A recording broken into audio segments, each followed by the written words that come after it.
Calling from a 201 area code. Who's this? Where are you calling from? Hi, this is Jimmy from Jersey. Jimmy from Jersey. What's on your mind?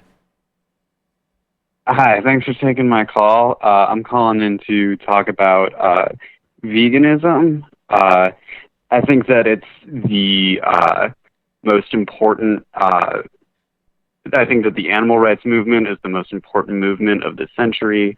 I think it's essential to address public health, the climate crisis, and the animal cruelty crisis. I want to take a step back for a second. I do realize that I'm talking to somebody who is on a show that absolutely glorifies meat consumption. It's called Bob's Burgers. Should be called Bob's Dead Cows on a Bun. Well, to be fair, last night I had an Impossible Burger for the first time, and that was actually really good.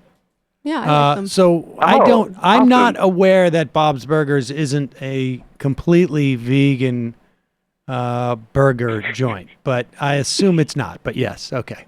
But in my defense too, I understand that my character is not in any way affiliated with the restaurant. In fact, it's considered in some respects its nemesis. So. Oh yeah, you're actually like the crusader, you know, health inspector. Yep. Yeah. So that's awesome that you tried an Impossible Burger, you know, and I realize I'm kind of calling in because you guys have done some great discussion on this compared to other left-wing shows, and kind of like, you know, I guess I'd like to get you to talk the talk before walking the walk. I mean, walk the walk before talking the talk. So, yeah, I mean, after having an Impossible Burger, do you feel like, you know, that you want to make that transition towards a more plant-based diet, you personally? Without a doubt.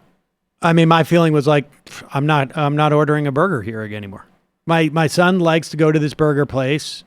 Basically, I figured out because there's a TV there, Smart. And now I make him sit with his back to the TV, and he'll hug me and then just actually use that as an excuse to watching the TV. But I last night I was like, I'm not ordering a burger here again. I'm only going to get this. And I have to say, in terms of my red meat consumption, I've already made a conscious effort to cut down on that. I mean, I may have a steak 4 times a year now. And, you know, a burger, I don't know, another half dozen times a year, maybe. But the burger's done. But the tough part for me would be more like fish, and some chicken. But I you know, progressively I'm eating less and some pork, I guess, in the context of like sausage occasionally. But, well, we're the last generation that's even going to be able to eat fish, so that won't be a problem for very much longer. Right. The pescatarians, they're going to be self-correcting. I'm a pescatarian currently. I was vegetarian from the age of 12 to 18, vegan from 18 to, I want to say, 32, and now I eat eggs and seafood a little bit in my diet.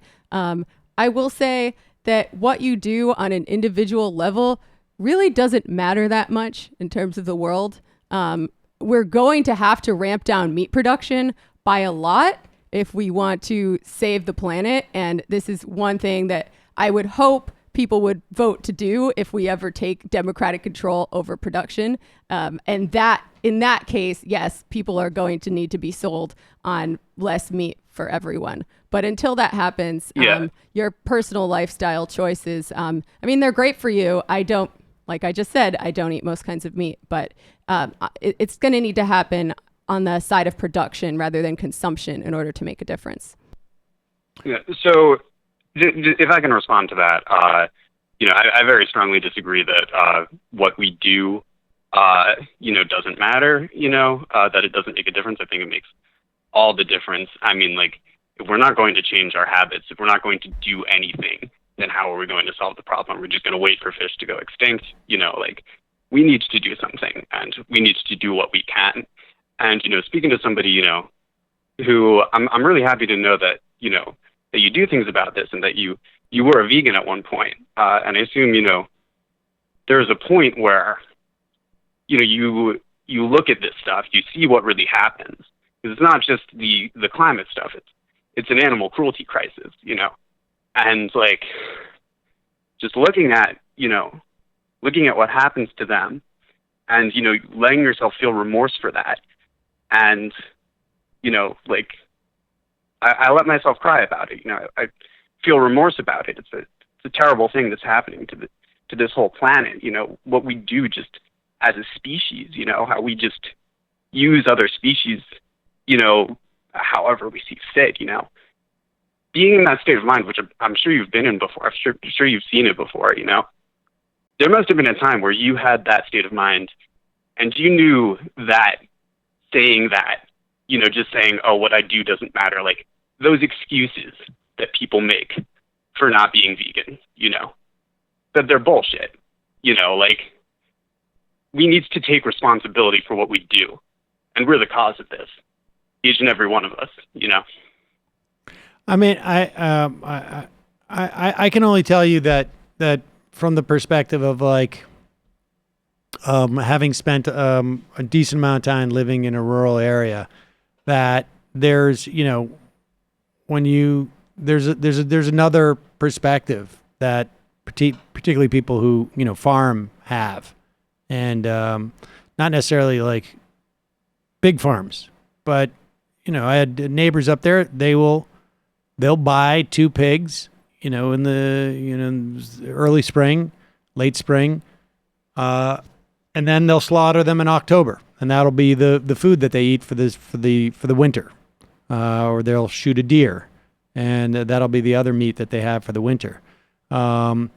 There's people. You live on a farm, you see animals go at it with each other, kill each other sometimes.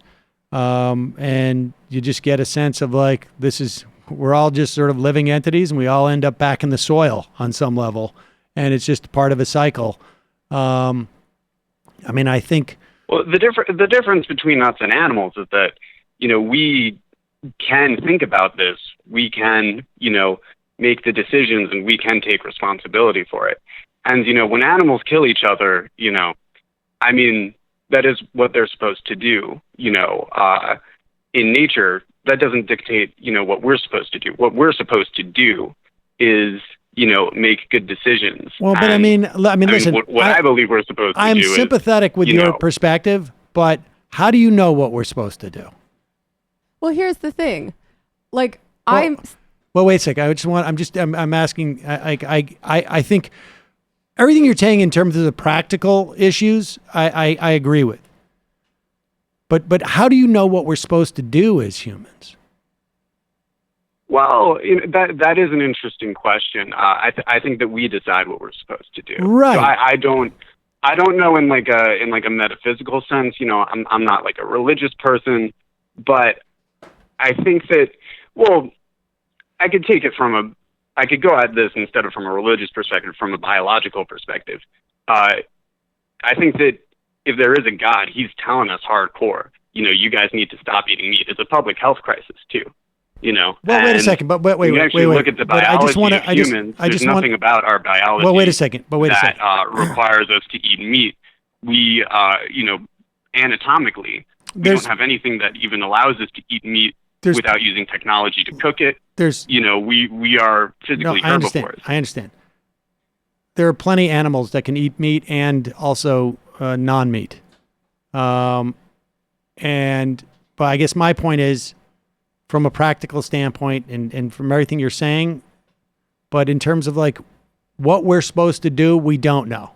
And so my only thing I would say to you is that I think, like, for on a practical level, I think Jamie's point, I think, is well taken, that, our individual habits are not going to sort of necessarily be the change, but our individual habits certainly inform our politics and certainly inform the politics of other people.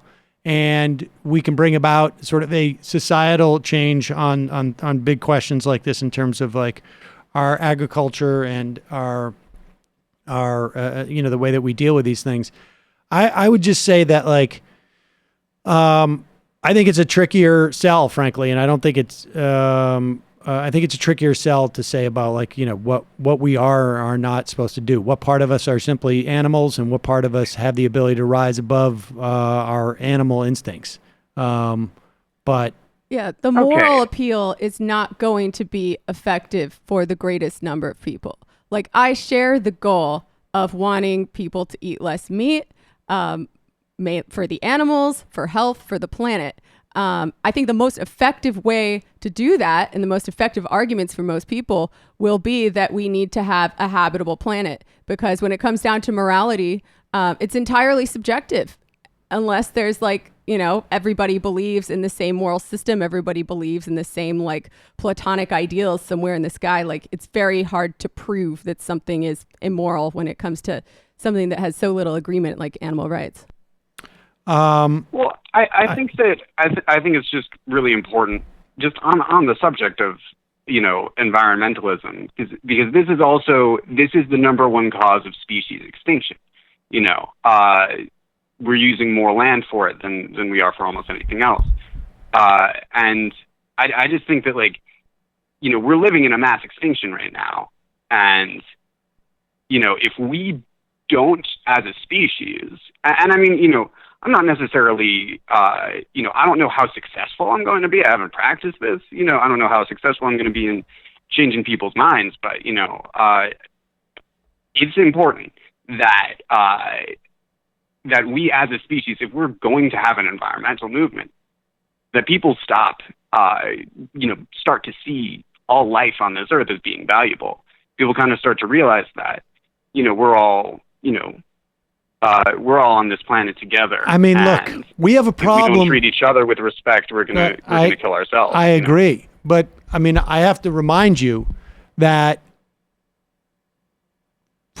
17 years ago, 15 years ago, we were killing tens of thousands of people. Ultimately, we killed hundreds of thousands of people.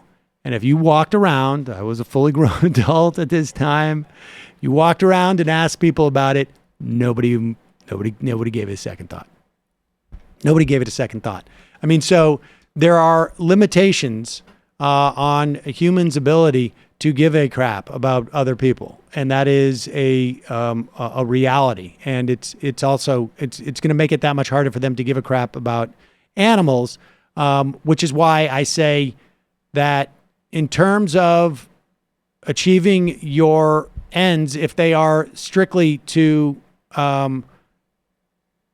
save as many animal lives as possible, that making it about morality is probably the hardest route to go to get to that end, frankly. But all right, we're out of time. Interesting stuff, though. I appreciate the call. Thank you. All right, bye-bye.